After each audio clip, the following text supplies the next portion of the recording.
अब वक्त हो चला है अगले सेगमेंट का, जिसके लिए हमारे बीच हैं आगरा के जाने माने चिकित्सक डॉक्टर वरुण चौधरी। आइए इनसे जानते हैं टीबी से जुड़ी कुछ जानकारियाँ। सबसे पहले मैं चाहूंगी कि आप हमारे सभी श्रोताओं, विशेषकर युवाओं साथियों को टीबी के इतिहास के बारे में थोड़ा सा बताएं। ट्यूबरकुलोसिस एक बहुत ही प्रेवलेंट डिजीज है, स्पेशली इंडिया में, और यह बीमारी ऐसे देशों की बीमारी है जहां पे पॉपुलेशन ज्यादा है और गरीबी फैली हुई है, और लगभग 100 साल से भी ज्यादा हो चुके हैं इस बीमारी को, और टीका भी इन्वेंट हो गया और इसकी डिजीज के लिए बहुत सारी ड्रग्स भी आ चुकी है, लेकिन तब भी ट्यूबरकुलोसिस से दुनिया में बहुत सारी मौतें होती हैं। तो ये बीमारी कैसे होती है सर? क्या बच्चों को भी हो सकती है टीबी? हाँ, ये ट्यूबरकुलोसिस लगभग ऐसे ग्लोबली बात करेंगे तो लगभग 10% बच्चे से टोटल नंबर ऑफ केसेस होते हैं ट्यूबरकुलोसिस के, उनमें से 10% बच्चे होते हैं। लेकिन इंडिया में 0 से 14 एज के ग्रुप में इसकी अबाउट ऑलमोस्ट 2% है, यानी कि जैसे एज बढ़ती आती है नंबर ऑफ केसेस का परसेंटेज होती है, लेकिन कम मात्रा में होती है।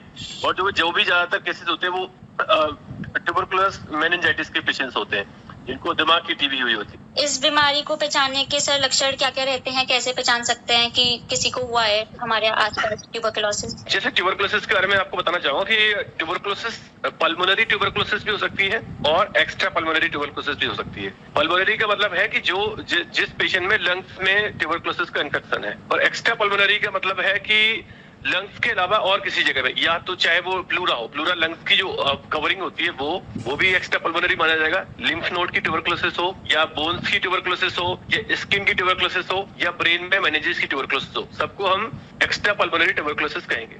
तो जब आप फैलने की बात कर रहे हो तो स्पेशली वो डिजीज उन लोगों में जो लोग पल्मोनरी ट्यूबरकुलोसिस के पेशेंट है, जिसके फेफड़ों में टीबी है, अगर वो अंदर खांसता है तो वो एक साल में मोटा माना जाता है कि 10 से 15 लोगों को और इन्फेक्ट कर देगा। यानी कि ये बीमारी ड्रॉपलेट इन्फेक्शन से फैलती है। ड्रॉपलेट मींस जो खांसी करने के बाद जो स्पुटम, जो उसका बलगम है, उसकी जो बौछारें क्रिएट हो रही हैं, वो बौछारें जो आसपास के दूसरे इंसान के पास जाएंगी तो वो उस इंसान को भी मरीज बना देंगी। और दूसरी चीज फॉर्मिटीज होती हैं। फॉर्मिटीज यानी कि उसकी बिलोंगिंग्स, पेशेंट की जो सामान, जो हम कहते हैं कि they are suppose to infect other people, लेकिन जरूरी नहीं कि वो सामान ट्यूबरकुलर के मरीज के वो सामान जो दूसरे लोगों को इन्फेक्ट करें, ये जरूरी नहीं है। लेकिन उसकी जो ड्रॉपलेट है, जो खांसी से फैल रही है, वो दूसरे लोगों को बीमार बनाएंगी। इसलिए जहां भी हम जो ट्यूबरकुलोसिस का पेशेंट है उसे आइसोलेशन में रखना चाहिए, यानी क्राउडी प्लेसेस को उसे अवॉइड करना चाहिए, मास्क लगाना चाहिए। धन्यवाद सर। सर मैं चाहूंगी कि अब आप इस बीमारी से ठीक होने के कुछ तरीके हमारे श्रोताओं को बताएं। बीमारी से ठीक होने के लिए सबसे इम्पोर्टेंट है कि इसको इस तरह से भी बात कर सकते हैं कि इस बीमारी से कैसे बचा जाएगा। और फिर बीमारी हो गई है तो आपने एक क्वेश्चन पूछा था कि हम कैसे पहचाने कि उसे ट्यूबरकुलोसिस हुई है, फिर उसे हम एज ए क्लिनिशियन उसको कैसे डायग्नोज करेंगे, फिर उसके बाद हम उस पॉइंट पे आएंगे कि उसका इलाज कैसे किया जाए।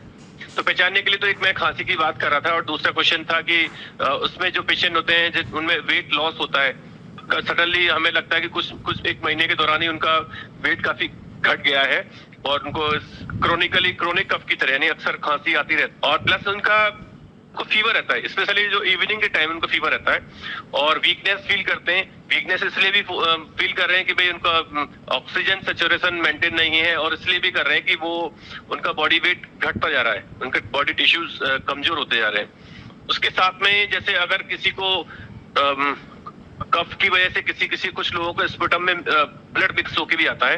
उसके साथ में अगर और भी बीमारी जैसे ट्यूबरकुलर मेनिंजाइटिस हो रहा है तो उसके साथ में हेडेक भी होगा मेनिंजाइटिस की वजह से, और उसको हेडेक, वॉमिटिंग के साथ साथ किसी को चक्कर आना, या जैसे सीजर, झटके आने की कभी कभी वो भी परेशानी हो सकती है।